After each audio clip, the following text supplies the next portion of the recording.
नमस्ते। हमारे चैनल पर आप लोग का स्वागत है। मैं आप लोगों को तुलसी माता के भजन लेकर आई हूँ।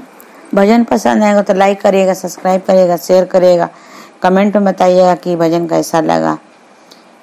आंगना में बैठी कौशल्या रानी राजा से राजा करे हो। आंगना में बैठी कौशल्या रानी राजा से राजा करे हो। स्वामी कार्तिक एकादशी नियरईल यमका हम तुलसी विवाह करब हो। स्वामी कार्तिक एकादशी नियरईल हम तुलसी विवाह करब हो। कार्तिक शुभ मास एकादशी में कब शुभ मुहूर्त हो। स्वामी बुलाई दे तभी प्रपंडित वात शुभ लगन देखी लिहन हो।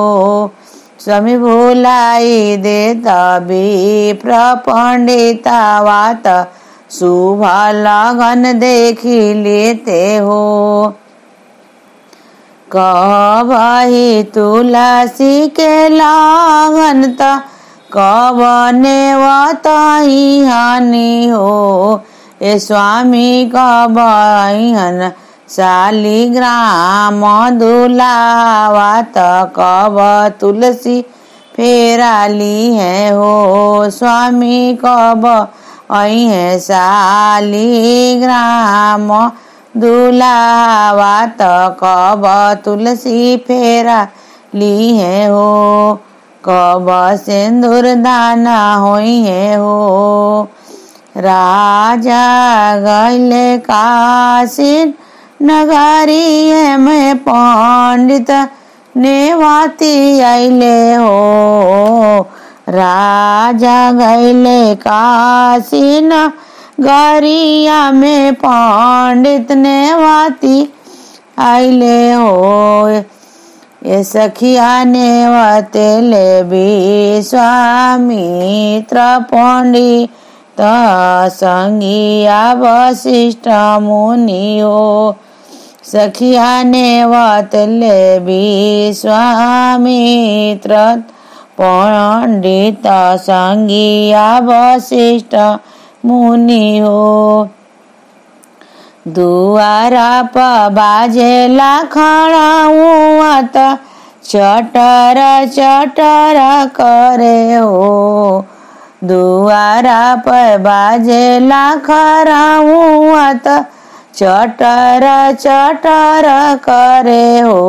सखिया कोशिला बुलाया बैठावेली अरज सुना वेली हो। ये मुनि जी बैठी ना हमारो आंगना वात वेद उचारी न हो।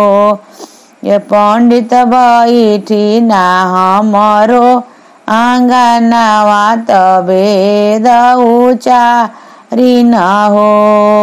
पोथिया उचारी वशिष्ठ मुनि शुभ लगन देखेले हो। ए मुनि जी कब होई है तुलसी विवाह त कब विदाई होई है हो। मुनि जी कब होई है तुलसी विवाह त कब विदाई होई है हो। पोथिया विचार ले श्रेष्ठ मुनि संग में विश्वामित्र मुनि हो।